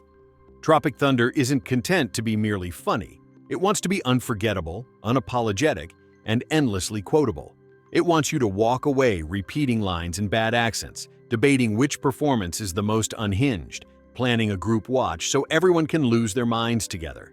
And it succeeds because it never pulls its punches, never apologizes for its edges, never pretends to be anything other than a gloriously chaotic love letter to, and takedown of, the movies we can't quit.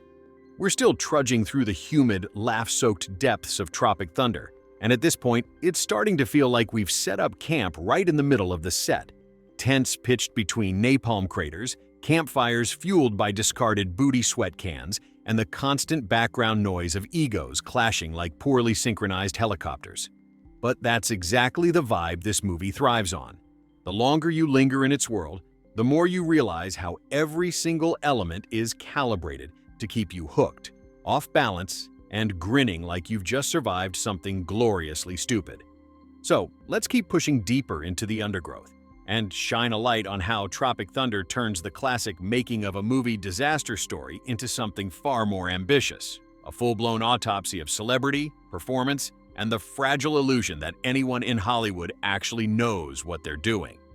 One of the quietest but most devastating jokes the film pulls off is how it exposes the emptiness at the center of so many big-name careers. Tug Speedman isn't just a parody of fading action stars. He's a walking embodiment of what happens when someone spends years being told they're special, only to discover the spotlight moved on while they weren't looking. His desperation to reclaim relevance through a serious role that backfires spectacularly isn't played for cheap sympathy. It's played for brutal, hilarious truth. The way Ben Stiller lets Tug cling to his old catchphrases and heroic poses, even as the jungle strips them away layer by layer, is heartbreaking in the most comedic way possible. You laugh at the pathetic motivational speeches, but underneath there's this tiny, sharp recognition. We've all seen stars chase relevance like this, and we've all watched them crash in slow motion. The movie doesn't moralize, it just holds up the wreckage and says, "Look at this beautiful mess we built together." That refusal to soften the edges makes the satire cut deeper and the laughs land harder. Then there's the way the film weaponizes its own pacing to mirror the chaos of a production gone wrong. The first act moves with the slick, polished rhythm of a studio pitch meeting. Quick cuts, glamorous establishing shots, everyone talking over each other in perfectly rehearsed sound bites. The second act slows down deliberately, letting the jungle's oppressive weight settle in. Long, sweaty hikes, arguments that drag on because no one has anywhere else to go, moments of dead air where the characters just stare at each other realizing they're truly screwed. Then the third act explodes into non-stop momentum. Chases, rescues, massive set pieces, because that's what Hollywood demands when the clock is ticking and the budget is hemorrhaging. By structuring the movie this way, Tropic Thunder isn't just telling a story. It's reenacting the emotional roller coaster of making a big film, complete with the honeymoon phase, the despairing middle slump, and the frantic last-minute scramble to deliver something watchable. It's meta without being smug, self-aware without being insufferable. And that structural cleverness keeps you engaged even during the quieter stretches because you're watching the form match the content in real time. The sound design and score deserve another round of applause too, because they're working overtime to sell both the epic scale and the ridiculousness simultaneously. Every footstep squelches with exaggerated wetness. Every branch snap feels like it's right next to your ear. Every distant gunshot echoes with just enough reverb to make the jungle feel vast and hostile. Theodore Shapiro's music starts heroic and sweeping, channeling every Vietnam War epic you've ever seen. But then it twists. Strings go slightly off-key during tense moments. Drums hit a hair too hard during pratfalls. Heroic swells get cut short by a character tripping over their own ego. It's like the composer is laughing along with the audience, underlining the absurdity without ever letting the tension dissipate completely. When the explosions hit, they don't just boom. They rumble through your chest like real pyrotechnics, reminding you that beneath all the jokes, someone spent real money and real effort to make this chaos look and sound this good. And let's not forget how Tropic Thunder turns the very idea of authenticity into its ultimate punchline. Kirk Lazarus's refusal to break character isn't just funny because of the accent or the commitment. It's funny because it exposes how hollow the pursuit of realness can be when it's filtered through fame and privilege. He lectures everyone on living the role while completely ignoring the real danger around him. He stays Australian even when his life depends on blending in. He lectures Alpa on cultural representation while embodying the most extreme version of appropriation imaginable. The movie never resolves that tension with a tidy speech or a heartfelt moment. It just lets it hang there, awkward and explosive, forcing you to laugh at the absurdity while quietly wondering where the line really is. That lingering discomfort mixed with nonstop hilarity is what elevates Tropic Thunder from great comedy to something closer to cultural commentary that happens to be hilarious. So, if you've been riding this marathon rant with me and you're still not already queuing up the movie for another spin, I'm honestly out of words. Except these last ones. Tropic Thunder is the rare film that gets better the more times you see it because it's packed so densely with craft, heart, cruelty, affection, stupidity, and genius that new details keep jumping out like hidden landmines. It's loud enough to wake the neighbors, smart enough to make you think, dumb enough to make you cry laughing, and honest enough to admit that loving movies means loving the ridiculous circus that makes them. Dim the lights one more time. Let those fake trailers roll like a warm-up act you've seen 100 times but still love. Feel the thump of the rotors, the sting of the humidity, the weight of the egos. Dive back in, get filthy, get loud, get lost all over again. We're still deep in the sweaty, smoke-filled heart of Tropic Thunder, where the air smells like gunpowder, bad decisions, and the faint scent of someone's ego going up in flames. And honestly, we could probably keep wandering these trails forever, because every few steps another brilliant little detail jumps out like a hidden tripwire rigged with laughter. Let's keep the momentum rolling and zoom in on how this movie turns the entire concept of red carpet glamour versus jungle reality into one long, glorious visual and thematic punchline that never stops landing. Right from the opening minutes, Tropic Thunder sets up this stark, hilarious contrast. We get those pristine, overlit fake trailers where everyone looks impossibly heroic. Perfect hair, even in slow motion. Dramatic lighting that makes sweat look like glistening heroism. Costumes that have never seen a wrinkle. And then it slams us straight into the real jungle where the same people are instantly reduced to sweaty, bug-bitten wrecks arguing over who gets the last protein bar. The transition isn't subtle, it's brutal and brilliant. 1 second they're posing for imaginary magazine covers, the next they're knee-deep in mud, hair plastered to foreheads, makeup running like war paint gone wrong, and the camera doesn't flinch. It lingers on every unflattering angle because that's the joke. The movie is saying, look how fast the illusion crumbles when there's no lighting department, no continuity girl, no one to yell cut when things get real. And yet, even as everything falls apart physically, the characters keep clinging to their Hollywood personas like life rafts. Tug still tries to deliver lines like he's in a trailer. Kirk Lazarus refuses to drop the accent even when vines are whipping his face. Jeff Portnoy keeps reaching for imaginary snacks. That stubborn refusal to let go of the performance, even as nature is literally stripping it away, is what makes the comedy so relentless and so strangely poignant. The film keeps hammering that contrast visually throughout. Wide, sweeping shots of the lush, cinematic jungle that could be ripped from any prestige war drama, then tight, shaky close-ups on panicked faces realizing this isn't a set anymore. Explosions that look movie-perfect from afar, big orange fireballs blooming against green foliage, then cut to the aftermath where everyone is coughing, covered in soot, blinking in disbelief like, did that really just happen? The pyrotechnics team clearly had a blast, pun fully intended, building those massive practical effects, using real fuel and real debris to capture that raw, tactile impact. But the editing team undercuts it every time by jumping straight to the human comedy of people who've never had to run for their actual lives suddenly having to do exactly that.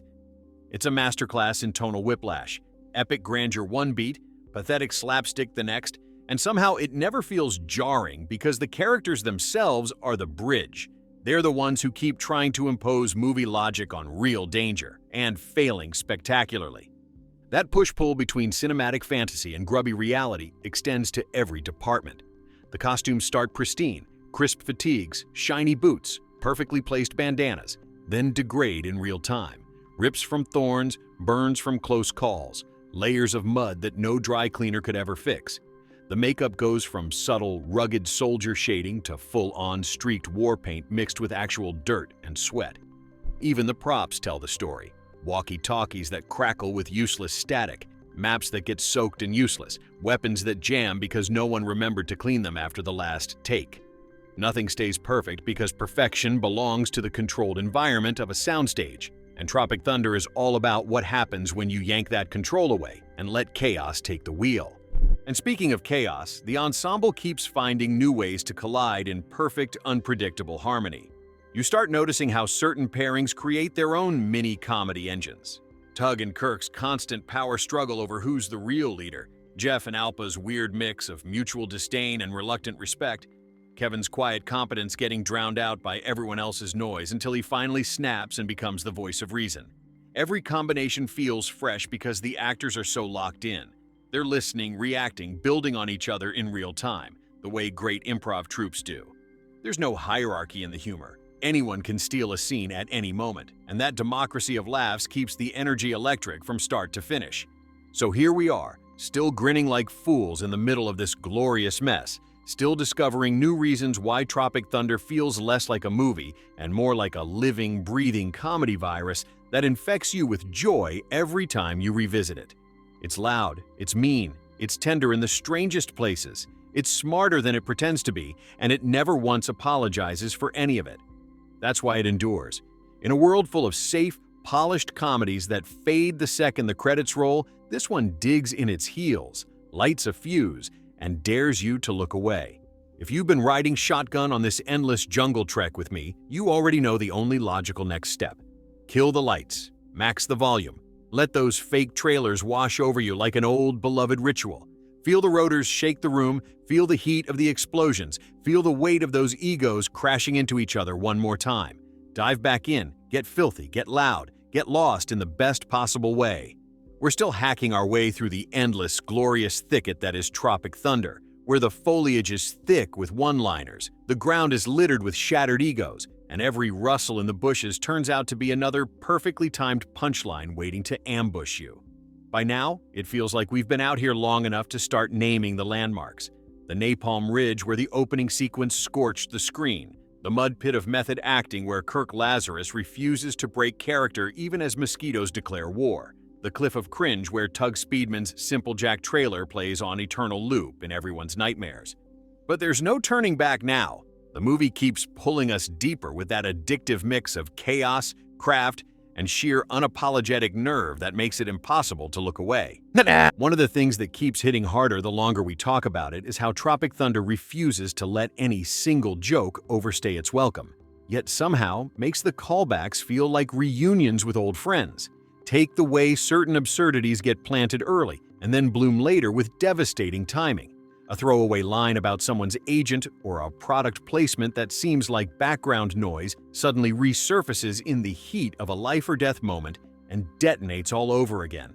Or how the characters' catchphrases, those empty, rehearsed bits of Hollywood bravado, start as pathetic attempts to cling to stardom and end up becoming weirdly motivational when the bullets are real. The repetition isn't lazy, it's rhythmic, almost hypnotic, building this cumulative wave of recognition that crashes over you every time a familiar phrase or gesture loops back around. You laugh harder on the third or fourth viewing because your brain has already wired the connection, and when the payoff arrives, it feels like the movie is high-fiving you for paying attention. That kind of layered construction turns a 2-hour comedy into something you can revisit endlessly without ever feeling like you've seen it all. The ensemble's physical comedy keeps revealing new textures, too. Watch how the actors use their bodies to sell the escalating desperation. Ben Stiller's Tug starts with that stiff, over-rehearsed action hero posture, shoulders back, chin up, every move calculated for the camera, then slowly collapses into something raw and frantic as the jungle wears him down. Jack Black's Jeff begins with wild, theatrical flailing, arms windmilling like he's still on a soundstage, but by the midpoint his movements get smaller, tighter, more panicked, like a man realizing the snacks aren't coming to save him this time. Robert Downey Jr.'s Kirk Lazarus moves with this deliberate, almost theatrical grace, even in chaos, every step measured, every gesture part of the performance, until the cracks show in tiny ways, a flicker of real fear in the eyes, a momentary hesitation before the next line of dialogue. Those subtle shifts in physicality aren't accidents. They're the actors telling the story through muscle memory and instinct, making the comedy feel lived in rather than performed. It's why the slapstick never feels cartoonish even when it's absurd, because the bodies reacting to it are so convincingly human. And let's talk about how the film turns its own controversy into fuel rather than a liability. Tropic Thunder knows it's stepping on every third rail. Portrayals of disability, race, addiction, the whole messy tangle of representation and appropriation. And instead of tiptoeing around them, it charges straight in with both middle fingers up. But the target is never the vulnerable. It's always the powerful, the pretentious, the privileged who think they can play at anything without consequence. The satire bites hardest at the industry that rewards extreme commitment while ignoring real harm, at the stars who chase authenticity like it's a trophy, at the executives who greenlight anything that smells like profit. By making the discomfort part of the joke, the movie forces you to confront it head-on while you're laughing, which is exactly what good satire should do. Make you uncomfortable enough to think, entertained enough to keep watching. That tightrope walk is what separates Tropic Thunder from 1,000 safer comedies. It risks something real and comes out the other side stronger for it. The finale deserves its own moment of appreciation too, because it delivers the kind of over-the-top, crowd-pleasing spectacle that the movie has been mocking for 2 hours. Yet it does so with such joyful abandon that you can't help but cheer. Helicopters, explosions, slow-motion heroics, triumphant music swells. It's every blockbuster cliché thrown into a blender and hit puree, but laced with so much irony and affection that it feels earned rather than cynical. The characters don't suddenly become better people. They just survive long enough to cash in on the chaos they created, and somehow that feels like the most honest ending possible. It's Hollywood closing the loop on itself. We roast the machine, then we ride the machine. Then we wave from the top like nothing ever happened, and you walk away satisfied because the film never lied to you. It promised absurdity, delivered absurdity, and wrapped it in enough craft and heart to make you want to do it all over again immediately. So, if you've been locked in with me through this marathon deep dive, through every explosion and every bad accent and every glorious misfire, you already know the truth. Tropic Thunder isn't just a movie you watch once and file away. It's a mood you chase, a high you return to, still knee-deep in the glorious profanity-laced swamp of Tropic Thunder, where the vines are tangled with half-remembered lines, the quicksand is made of overblown Hollywood egos, and every distant boom turns out to be another perfectly timed explosion that's equal parts terrifying and hilarious. By now, we've circled this movie so many times, it feels like we're living in it, dodging imaginary landmines, quoting bad Australian accents under our breath, and occasionally pausing to marvel at how something this chaotic could be so meticulously put together. But there's always one more trail to follow, one more hidden gag to unearth, one more reason why this 2008 comedy still feels like it was made yesterday and will probably feel that way tomorrow too. Let's linger for a bit on how Tropic Thunder turns the very act of surviving into the ultimate punchline without ever letting it feel cheap or forced. These characters aren't built for survival. They're built for close-ups, for red carpet walks, for acceptance speeches where they thank their agents and their personal trainers. Yet when the script literally becomes irrelevant and the danger turns real, their Hollywood-honed instincts kick in the most twisted ways possible. Tug tries to lead like he's still shooting a montage sequence, barking orders with that empty motivational intensity he's practiced in front of mirrors for years. Kirk Lazarus treats every near-death experience like an opportunity to deepen his character work, staying in dialect even as branches whip his face and bullets zip past his head. Jeff Portnoy channels his sugar withdrawal into manic bursts of energy that somehow keep him moving forward when logic says he should be curled up in a ball. The comedy comes from watching people who've spent their lives faking toughness finally have to fake it for real, and discovering that the fake toughness they've been peddling actually works when the stakes are life and death. It's not redemption through growth, it's redemption through stubborn, delusional persistence, and that feels so much truer to the Hollywood we know than any tidy character arc ever could. The film's visual storytelling keeps giving back in quiet, sneaky ways too. Pay attention to how the lighting evolves as the story progresses. Early scenes glow with that artificial, golden hour sheen of a big-budget production, every face perfectly sculpted by key lights and fill. Then the jungle takes over, harsh midday sun that turns everything flat and unforgiving, dappled shadows that hide expressions just long enough to build tension, the blue-gray wash of night that makes every muzzle flash look apocalyptic. By the time the big finale erupts, the screen is alive with contrasting bursts of fire and smoke against deep darkness, turning chaos into something almost painterly. It's not just pretty, it's purposeful. The movie visually enacts the journey from manufactured glamour to raw, unfiltered reality, then back to manufactured glamour again in the closing moments, closing the satirical loop with a wink so big you can feel it. Every frame is saying something about how we consume images of war and heroism, how we romanticize them on screen while ignoring the sweat, the fear, the sheer incompetence that often lurks underneath. And the soundscape, God, the soundscape. It's layered like a symphony of stupidity. Every footstep crunches with exaggerated weight. Every leaf rustle feels intimate and threatening. Every radio crackle carries the faint echo of someone else's panic. The explosions don't just boom, they roll through you, low and physical, because they used real pyrotechnics that shook the ground on Kauai. Then Theodore Shapiro's score swoops in with those epic brass swells and driving percussion, mimicking every war movie you've ever loved, only to yank the rug out by cutting to silence right before a character delivers a line so dumb it breaks the tension in the best way.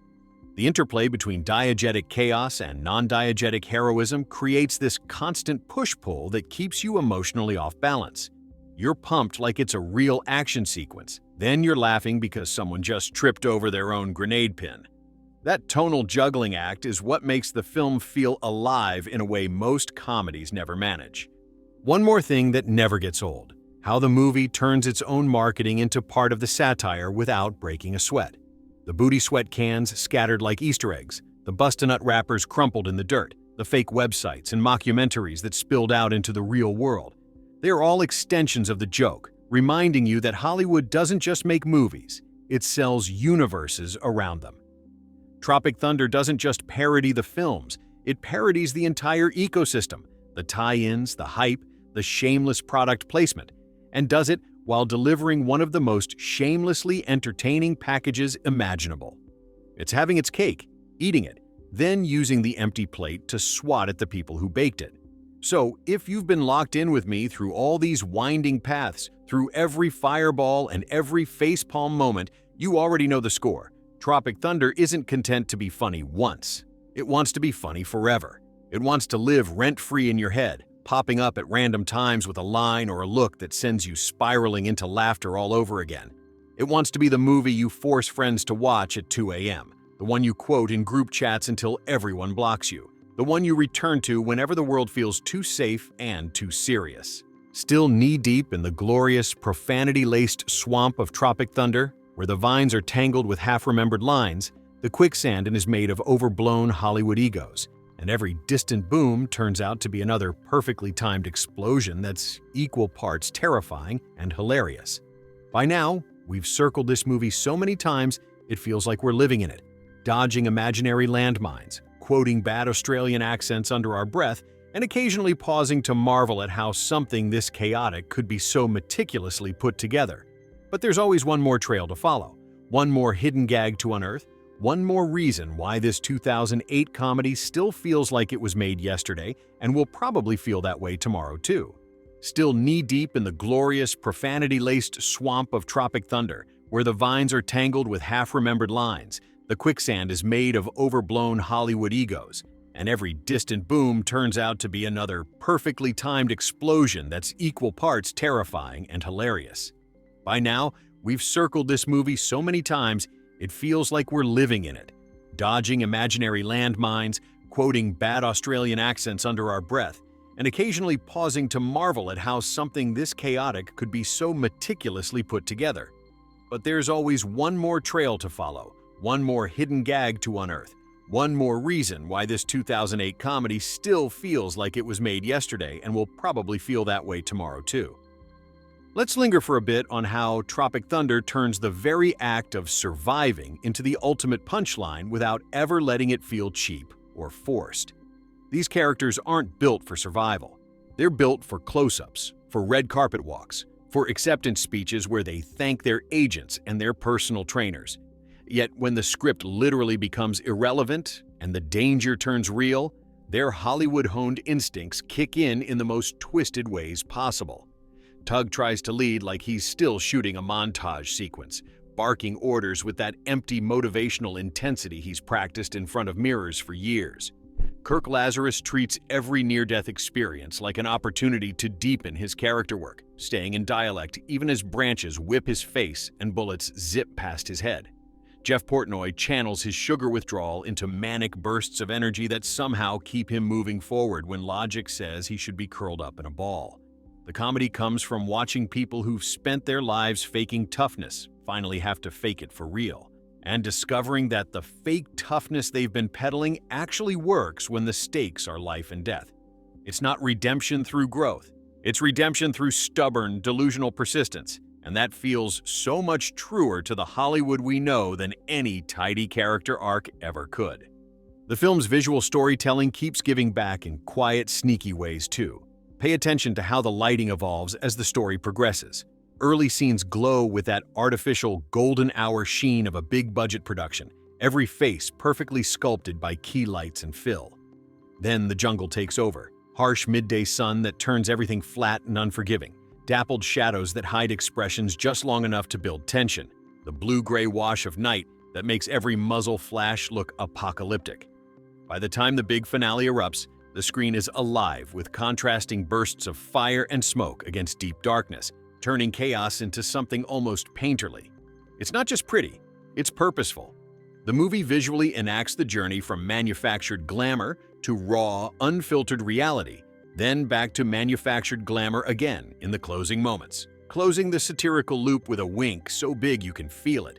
Every frame is saying something about how we consume images of war and heroism, how we romanticize them on screen while ignoring the sweat, the fear, the sheer incompetence that often lurks underneath, and the soundscape. God, the soundscape. It's layered like a symphony of stupidity. Every footstep crunches with exaggerated weight. Every leaf rustle feels intimate and threatening. Every radio crackle carries the faint echo of someone else's panic. The explosions don't just boom, they roll through you, low and physical, because they used real pyrotechnics that shook the ground on Kauai.